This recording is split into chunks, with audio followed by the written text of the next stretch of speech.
Okay, I'm trying again. I'm sorry. I'm hoping this will work. Is everybody there? I'm live now.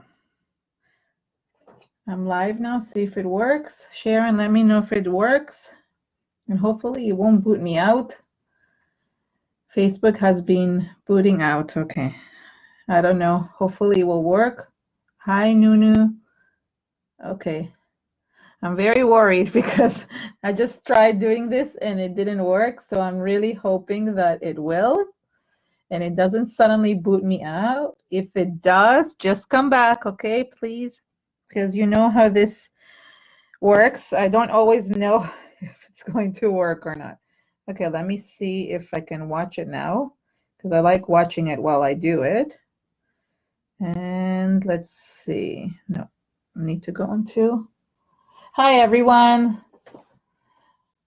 Hi, everyone. Wow, okay, people were really waiting. Okay, I'm glad because I was just getting worried about this. Okay, hold on. Why can't I see this myself here? So I have my phone with me here, so I just want to see that I can see what's going on. Okay, good. I am live. Perfect. See the chat. Okay. So there's some, yeah, there's some Facebook things going on. I'm not sure. It keeps on making me want to authenticate myself every time I log in, especially if I'm not on my own page. So I don't know. So hi, everybody. I see lots of names. I can't name everybody, but Sharon is here. Sharon Lakanen is here, and she's going to be modding for me. So you can just basically watch and ask her any questions. Yay, from Ontario, Canada. Me too. Hi, Rhonda. So I am going to do a very, simple. I don't want to say simple. It's not really simple, but it's a Art Journaling 101, what I call it. It's basically for beginners, for anybody who has wanted to do art journaling and really hasn't, taken the first step. Like, like maybe they're scared of taking the first step. So I'm going to get started and explain everything. And I'm going to go and just basically do the basics, like very easy. Okay. So let's get started. So hi everyone, it's Keren Tamir here, and I'm really excited to be here for Live with Prima. And I really wanted to focus today. I really didn't have any project in mind. I was just trying to figure out what I wanted to do for my live show. And what I decided to do was do something of a very basic art journaling. I call it Art Journaling 101, which is art journaling for beginners. I think it's really important for those of you who have never done art journaling or want to kind of get into art journaling, and you kind of are apprehensive because it looks very messy. Mixed media always is scary for a lot of people. And I just kind of want to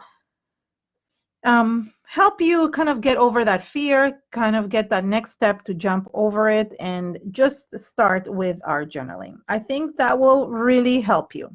And the first thing we need to kind of talk about, and I do have a video about this on my YouTube channel, which Sharon will share with you below. But what I really want to talk about is what is art journaling, because a lot of people just get confused between that and mixed media. So mixed media is basically just everything. And I have another video about that on my YouTube channel about what is mixed media. And mixed media is basically any type of art where you mix different products together. But art journaling specifically is journaling. The way you used to do, like, you're writing your diary when you were younger, and you used to do writing and write your feelings, or even if you do it nowadays. The difference is this is not so much focused on writing, but it's focused on art and in kind of expressing your emotions into the page and just trying out things and experimenting. So there's many different reasons why people art journal. One of them is to express like their feelings and let it out the same way like you would do with a regular journal. The other way is just simply experiment with all the products that they have. And there's many other reasons why. And I have many different reasons why I art journal and why I love it so much. I didn't used to. I thought it was a waste of time to art journal a few years ago. And then I started doing it, and then I loved it. So the main thing I want to talk about is the products that you must have in order to art journaling. It's not a must, but it's like the basic ones. So starting with, you need some kind of surface. So this is a book, this is a mixed media book. And what you want is you want to make sure that the pages are thick. So Prima has a mixed media book by Finnabar. It comes like this. I took off the cover just because I wanted to work flat surface and I wanted to just have enough space here. So any color of our journal paper could be black, could be white. Just you want to make sure that it's thick enough. It could be watercolor paper. And you could even work with just a regular paper on its own and then bind it together. You don't have to have a book, but you need some type of flat surface to work with. That is not a canvas that you don't mind to get it ruined. You don't mind, using a page. If you don't like it, you can just turn the page and start another one, and you just fill in your art journal with experiments and with things. The other thing is really important to have is some paintbrushes, obviously, some paintbrushes, and some mediums. So I really always want to say that people get very scared and say, well, I have to buy everything in order to start art journaling. No, you don't. And one of the things is that I love using these. This is why Finnabar called these art basics, because they are the basics that you need for any type of mixed media or art journaling or canvas, so basically anything.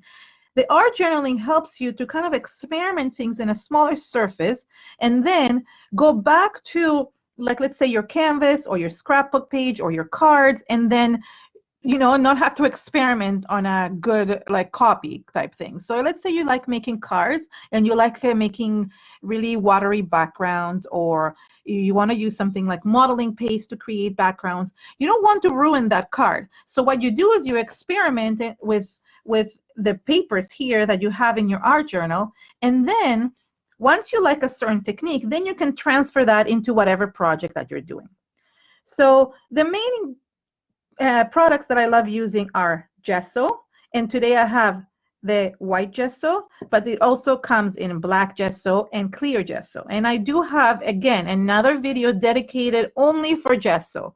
So this is just the basics, but if you want to get into more in depth about each one of these products or each one of the things that I'm talking about, then you can go ahead and watch my YouTube channel, and I go in depth into each one of these separately. So you can really kind of get the sense of what I'm talking about. The next product I want to talk about is the matte gel. And it's basically gel, and it's soft gel. So it's really soft that you can use during art journaling.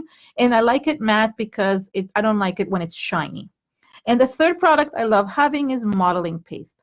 Then you can have many different things you can incorporate with, like different textures and stencils and things like that. So I want to get started specifically on this. And what I want to do is make you understand a little bit what I want to do with the gesso. So the gesso is basically a primer. And as I said, it comes in 3 different shades, like the white, the black, and the clear. And I could have used the clear one today, but I really want to use the white one today because it's the most common. And all gesso does is that really primes any type of surface. Now, people always ask me, do we need to use gesso at all times? And my answer is no. You don't have to prime it at all times. But if you do, you get results that are different than if you didn't prime it. So basically what you're doing is you're protecting your paper from underneath. If you're going to be putting a lot of mediums, then it's really good to put the gesso underneath. That way you will get protection between whatever you're putting on top and the background. However, does the gesso have to be the first thing you put on? No. There's many, many different ways to add gesso and many, many different ways to add the different products. And there's formulas. This is why I mean you have to kind of experiment, because you don't know how you're going to like the background. So let's say I start with gesso and then I say, no, you know what, I want to add something else on top, that's good. But if you, let's say, want to add the modeling paste and then add gesso, that's good as well. There is no set rule. There are certain things that go well together, but you, by experimenting on these pages, you will really learn how to do that. Now, I really focus on this on my YouTube channel, and this is why I wanted to do some of it on the Facebook page here, on Prima's page, because I know that there's a lot of you that maybe don't know my channel or come only to the Prima channel. So I really wanted you kind of to see that there's many different ways of doing this. And I'm going to dry this, and while I dry, I'm going to explain something. When I talk about formulas, it's really important to kind of understand that there's different formulas on how to apply these products. And what I did is, in one of my series on my YouTube channel, what I did is I ended up taking the same products and basically mixing them around to create different formulas, and the effects were different depending on how I used them. All of them were great, all of them were beautiful art journal pages, but they just looked different when I added them in different orders. So I really recommend you to go look at some of the videos to really get an in-depth look at every single product, every single formula, and basically just understand the basics of art journaling. So as you can see, the gesso dries really quickly. It's basically dry. So now I have a prepped page that I can just do anything I want to.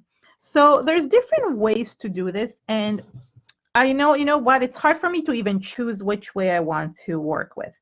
So because I want to show you these other two products, I want to kind of tell you that you can use them in different ways. So I love using my modeling paste specifically with stencils, and I am going to add texture using this modeling paste. You can see it's pretty thick and it's great. But before I do that, I would like to add some texture to the background using the gel. So this is soft matte gel, and it's basically like a glue. And what it does is that you can glue any type of surface to your page. So it could be things like paper or tissue paper. It could be string, it could be lace, it could be just basically anything. So for example, I'm just going to grab a little bit of, okay, so for example, you could get, I have these leftover papers on my table. So I could easily go and glue these on to create texture. So for example, you can save all your scraps and just use them to create texture. And that works as well. So how do you do this? I'll take a little bit of a paintbrush, and you can do this also with a palette knife or with anything. And you just glue this on. It's almost like decoupaging. It's really easy to do.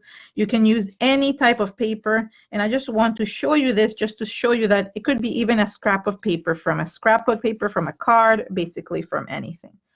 So I'm going to just glue these two just to show you. It's basically just going to be texture in the background, and you're not really going to see it that much, because once I add the color and the other texture, you will barely see this. It will just show you like some texture that you can have different texture on the background and create many different things.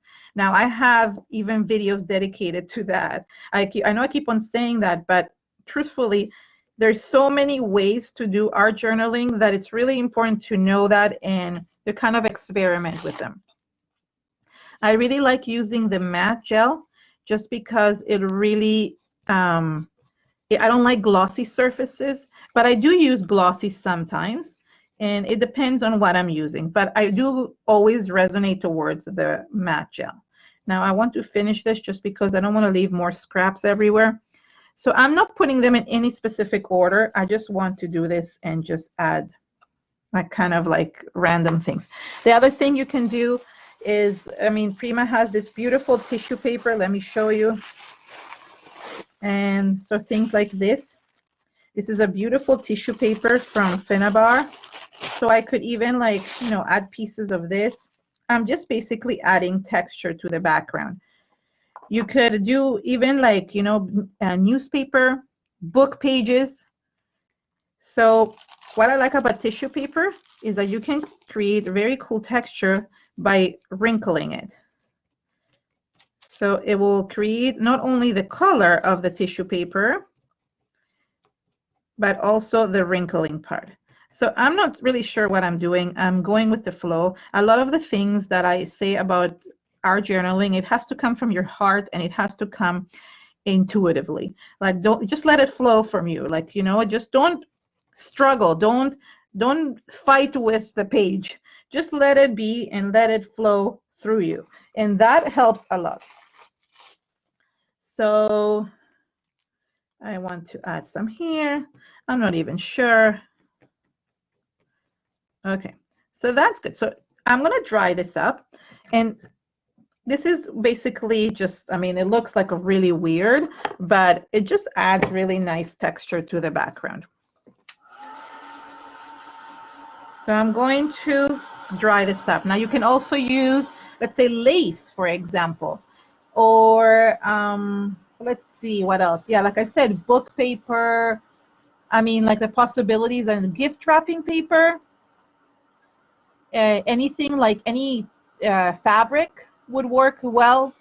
So I do have like a video on my channel where I use 30 different textures that you can do on projects, all the way from basically canvases to our journals. And yes, one of the things that is important to know, like nobody's going to be seeing this book. It is a private thing. It's your thing to do. So you can really just mess with it and do whatever you want, and you don't have to show this to anyone. So if you're practicing or you're basically experimenting with things, you don't need to show this to anyone. Okay, so now I have this surface which has gel on it, but I want to take it even further, and I want to do the next step, which is to add a modeling paste. And for that, I usually love using stencils. So this is one of the stencils from the latest stencil from Finnabar. It's called Florals, something Florals, I don't remember. And what I love doing is I love adding texture, but I'm not going to add it everywhere. I'm just going to add it in certain areas, just to kind of create a little bit of texture in the background. And basically what I do is I usually add it in the edges, and I basically bring it in. But there's many different ways you can do it, top to bottom. You want to have flow in your journal. You want your ideas and your basically images and texture to flow. So I like it when it goes in, and that looks good. And if I mess up, oh well, it's just your own book, so it doesn't really matter. There's no mess up. This is what I love about our journaling, is that you can't mess up because it's your own book, so nobody really cares. You mess up, you can remove it, or you start it again. So you see here, there's a lot of texture here, and now I'm going to add a little bit on the other side as well. It's going to be a little bit more difficult. You know what? Maybe I'll do it like this. So usually I like working on flat surfaces. It's just much easier. So I can remove this. Actually, I can remove this from the spiral and just work with it. But today, I just wanted to show you that it can be done inside this as well. So the nice thing about the journals is that you can remove them from the spirals and work with them. So you can hear how the modeling paste is going through the stencil. Now, oh, I forgot to talk about what I'm using. I'm using something called a silicone brush, and it's, oh, sorry, my dog started barking now. I'm using a silicone brush, and what I'm doing is, you can also use, if you don't have that, you can use an old like gift card, a Costco card, anything you want. You could use this to also apply it to the background. So that works as well too.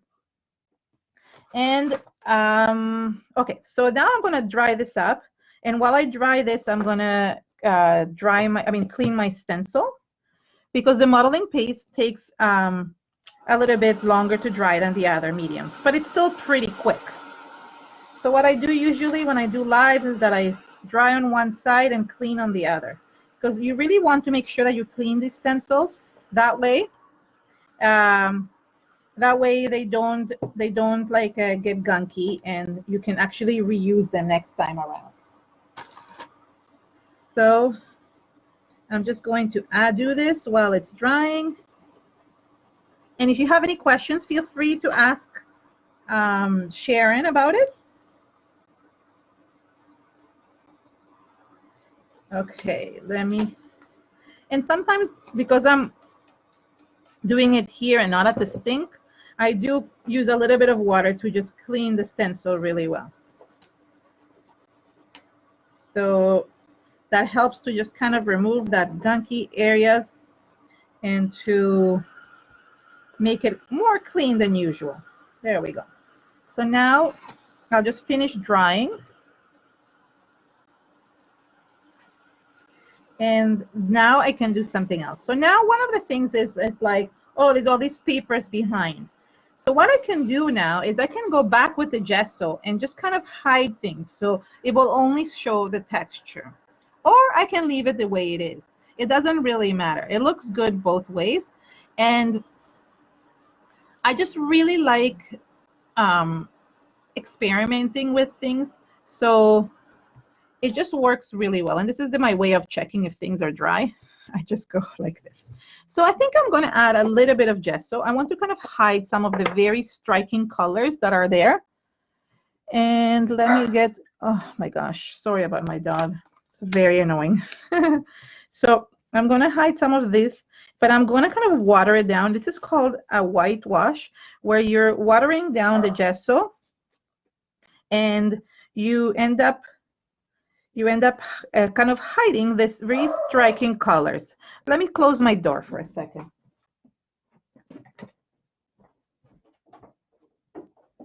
Oops. Somehow my dog always decides to bark when I'm doing these live shows. I mean, he does bark a lot, but I think my son came in and I told him to go pick up my daughter. And instead of him going straight to pick her up, he came home, and I should have told him not to do that, because now my dog barked. So as you can see, I'm kind of covering things, but you can still see them in the background. But it's not as like strong. And I'm going to wet my brush a little bit, because that way it dilutes the gesso a little bit more. So it gives it more of a whitewash. The nice thing about all these products is that they're water soluble. They basically are water based, so they work well with water. So now I have this really cool background where I have lots of different interesting things going on. Now you can also use gesso to, for example, create texture on its own, right? And a lot of people do that with painting, and they use the gesso underneath paint, and that works as well. So let's dry up this gesso, and then we're going to get to the fun part, which is adding the color. So yes, so Sharon is right. So everything kind of looked cohesive right now. Everything looked different before. It looked like it didn't belong to each other. But when you add a little bit of a whitewash of the gesso, it really helps to kind of bring everything together. And it also protects the page, because once I start adding the colors, which is the next step I'm going to do, it really makes a difference in terms of how it's going to look. Now I'm going to talk a little bit about what kind of things you can use to add color. One of my favorite things to use to add color is sprays. Prima has these amazing color bloom sprays, but that's not what I'm going to be using today. You can also use acrylic paints and many different things. But what I really wanted to use today is these. These are the watercolor confections. They're watercolors by Prima, and they come in many different colors. And this is one of their newer ones. It's called Odyssey, and I actually just got it. I didn't have it before, so I really am excited to use it. And I went ahead and prepped it. It comes like this, and it comes with a little sheet that basically tells you what colors there are. So it matches with this. Oh, let me go this way. Hold on. There we go. Well, I won't be able to do that. Okay, so we'll have to go this way. Okay, so what I like about these is that they're very highly pigmented. They're so highly pigmented that they're really good for any type of art journaling, watercoloring, etc. I really love using these, and I'm going to kind of play around, and I have to kind of choose what colors I want to go with, because you do have to follow the art rules of colors, where you have to either go with the warm colors or the cold colors. You can't mix them up on the same try. You have to dry things first and then start it again. So what I'm going to do is I'm going to grab a paintbrush. Hold on, I'm looking for one that is a little bit longer. Where did it go? Where did my good paintbrush go? I had it here. Oh, there it is. Okay. So, and you can also have a spray bottle at hand, so you can wet everything in advance if you want to. And what I like doing is I like kind of working with this sideways, and let me show you what I mean. So let's see. I think I'm going to go with warm colors today. So things like the orange. And I'm going to kind of apply it here. I'm not liking this paintbrush. It's not what I was looking for. Hold on. I need to get another paintbrush. Sometimes they don't work the way you want them. Okay, there we go. This is better. So I'm going to add it in the edges here. And what I love doing is I love creating drips going down the page. When that happens, the drips kind of go in between all the different textures that your page has, and they start dripping down the page. So I usually love going with blues and greens and yellows, but for today's thing, I am going to start adding reds and oranges. I don't know why I'm in the mood for those, and that's okay. So I just added a little bit of red, and I go back and forth between colors and just start adding more and more until I'm happy with the results. So you see how here it's pooling, and it kind of goes in between all the embellishment, all the textures. So if you think that it's pulled too much, you can always use a wipe to kind of take it off. I think I want to add a little bit of this purple here. I love the combination of purple with orange and red. It looks really good. And you see it kind of follows the same pattern because I have those textures there. But it just looks really cool. Now I have to spray a little bit more on this side. The reason why it's going in this direction is because there's very smooth here, and it kind of wants to follow the other one. It wants to follow the texture. Now I can always turn it around and do the same thing on the other side. So I'm going to do the same thing, start with the orange and add it here at the edges. And let me wet this a little bit first. When you start wetting it, the colors start moving down the page.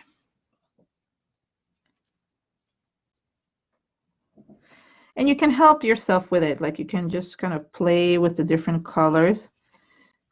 I try not to make lines because those will show. So I try to kind of blend the colors together. And if this is too messy, then all you have to do is just paint it. You can use acrylic paints. You can use basically everything. And I like that I'm leaving this kind of white space here. Sometimes white space is needed. And the nice thing about that is that you don't really know how it's going to turn out. That's what I like about our journaling. You know what? Things turn out when you least expect them. Like things turn out differently than what you expect. And that's good. You don't want it to always like be exact, because this is how you learn. Like things like pulling is something that if you don't try this, you're not going to know that this can do this. And then you're not going to learn from that. Now, I really like this, and I'm going to dry it a little bit so I can add more color on top. So sometimes if you realize that there's a lot of liquid everywhere, it's a good idea to start drying and then add more. So as you can see, you see the patterns everywhere. You see the patterns of the papers, you see the patterns of the stencil, and that's great. And yes, sorry, you can pre-wet everything and then let it, but I am trying to make it more controlled for you. So I'm trying to wet only the edges instead of wetting everywhere. And this takes a little bit longer to dry. Obviously, there's more water. And when you're drying, this is a good idea to move things around, not to have everything in the same place because you can burn your page. So make sure that you go and you push it in different directions. And if you are tired of waiting, you can also, like, you know, wipe it off a little bit, suck up the pooling, because that takes less time to dry that way.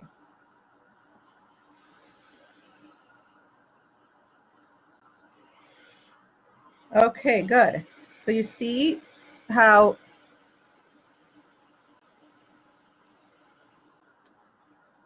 and yeah, Sharon is right. So the page buckles less, not only because of the gesso, also because it's bound, but yeah, the gesso kind of protects it so the page doesn't get as wet from behind. Because when you put wetness on paper, it kind of buckles up. And if you kind of turn it around, you'll see that, I mean, besides the edges that kind of went through, this came from the other side. If you notice, it didn't go through the page because the gesso protected it. I'm going to add a little bit more layers, more color. I really love color, and this time I am going to wet things and just start adding more. So this was my purple, right? I really love adding this purple. It's beautiful. So that's going to be part of it. The other reason why it doesn't buckle as much, it's because this paper is really thick. You don't realize that in order to have this paper, you need something. In order to do art journaling, you probably need a little bit of a thicker paper, and this is perfect for that. Now here it's dripping here, and I think it's too much over here. There we go. Okay, I want to add a little bit more orange, and you can also add some yellow as well. Let's see what happens if I add the yellow. Well, it kind of turns almost like orange, but it kind of gives it a little bit of light, if you know what I mean. So again, let's spread this around a little bit, and I'm going to put some yellow in it. So I love these colors together, and this time I'm just kind of blending things in, and I'm still leaving this all to itself. I'm trying not to kind of touch that white area, and I'll show you why in a second. Now we can also add a little bit of brown.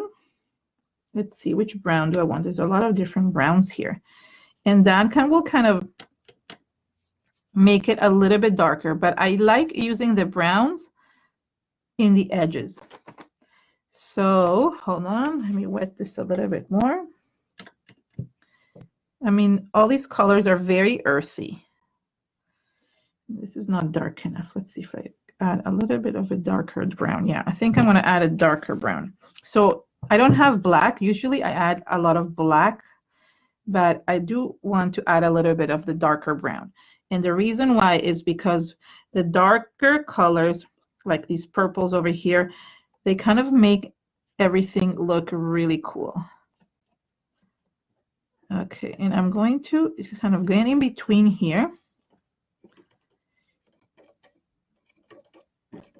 And I still have to turn my page around. Technically, this is the opposite way of the way it is, although I really love it this way, but I think I'm going to have to turn it around because my book is backwards then otherwise. Not that it really matters. I could still turn it around, but just wanted to do that.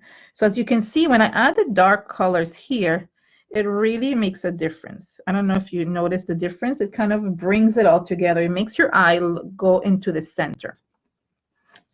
Now let's go back and turn this around a little bit. Oh, it looks very cool. I've never done that where I have like this white space here. So, okay, let me just add a little bit more yellow. Oops, no, I have to wet it. So the only thing is that these watercolors are so thick that they dry up really quickly. And I just stained this yellow. I don't want to stain it. You can clean it up, but okay. So I mean, I don't want to I can add more and more color, but I'm trying not to because it's gonna take forever to dry, and I don't want this to dry. Take so long to dry. Okay, so that's good. Now what I'm going to do is I'm going to basically heat set this. So I'm going to be finished this time, just because I don't want to take forever for this to dry. It's just going to take too long, and then it's hard to get anything else done, especially on a live show.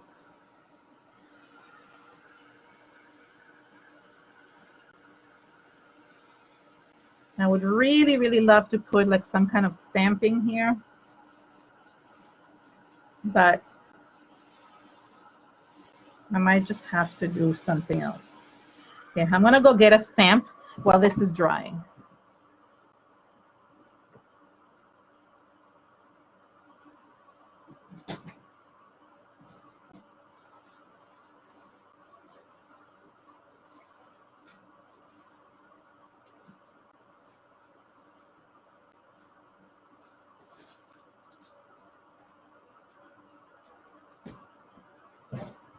Okay, so I brought this stamp. This is one of the newer stamps.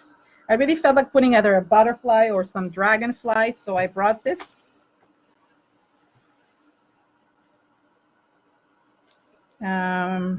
Just want to finish kind of drying this. Although this area is dry, so I could probably stamp there easily. So I'm going to take one of these, and let's see which one fits well. I'm not sure if either of these will fit well. Let's see. I like this dragonfly. I like this one as well.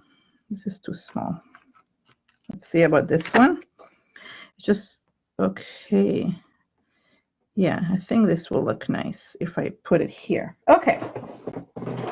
So let me get some black stuff. Okay, hold on 1 second.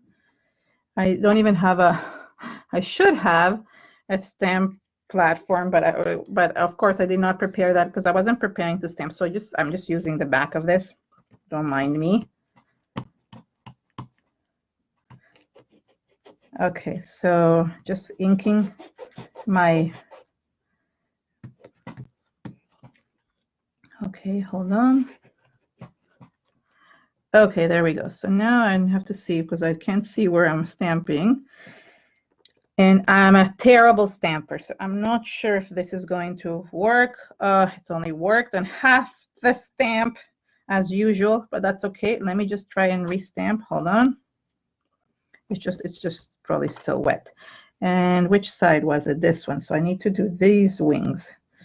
This is what happens when you're not prepared. I should have the stamp block instead of trying to do this. Okay. Okay, let me see if it works. If not, it will not, and that's fine. Oh, there we go. So there we go. We have this one.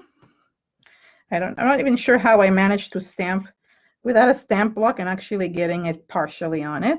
Okay, and let me get this little one. Oh, I like this little one. I'm going to use my hands for that. And then flying. Yeah, you could stamp on paper also and cut it out. I'm just being lazy. There we go. And then flying around. I just love the little. So there we go. And then all you need is a sentiment. So this is, I actually didn't prepare this stamp. It wasn't one of the stamps that I don't have the link for that, and maybe Sharon can find it, but you could easily like stamp your sentiment. But I wanted to show you something that I love now. This is my favorite thing, these sentiments from Art Daily. So if you want to join the Art Daily group on Facebook. Finnabar has this, and I love these stamps. So I'm going to pick something, and I love it. It has just different words, and I just love them. So for example, journey, I like that. Let's do journey. Oops, too many things came off. Okay. So journey is good. And let's see, where do I want to put it? So this is what I wanted, this white space, because I wanted to have the journey right there. You could put another word on it. It doesn't really matter. I just really like that. And I'm going to, hold on, just kind of, you can also this is where the journaling part can come. And you could add journaling to this. So for example, this is the part where you could say something, or basically just kind of make your emotions be, since nobody sees this, you could just write your emotions here, or you can write a quote or something that makes you feel good, basically anything. I'm just kind of filling in this thing here so it kind of looks more professional. So for example, I could just journal about something. I don't want to, I don't really want to, but this is how it would look. I would just pretend that I'm writing. And you can just, okay, this is just pretend writing, but you could write it down here. Or you could write it up here. You could go and write. This is a little bit wet, but you could write emotion and something else here. So the possibilities are endless. And you could just add markings to it. You could add little, things, I don't know, like little lines, or just doodle, basically anything. This is your journal page, so you can do anything you want with it. So you could just basically make it your own. So this is a really easy way to just use 3 different products in 3 different ways. And this is just a, the sentiment book, sorry, it's called Sentiments. She's gonna put, there's the link. She just put the link, Wendy. There is a sticker, but yeah, so that's the, I think you have the link there, no? I don't know. Where the link should be somewhere. I thought I put the links to this, but maybe I might have not. So I don't know. I will put the link on that as well. So this is basically it. So you can also add a border with the marker. I like adding borders, but my page is still a little bit wet, so I might not want to do that because it might, you see, it might pull it off. So no, can't do that because my page is still wet, but you could add things like a border and that will work as well. So I hope you enjoyed my art journaling basics 101. If you like this video, please give it a thumbs up and share it with your friends on social media. The more you share, the more we can share the love for the art we love. And yeah, that's it. So if you created something, and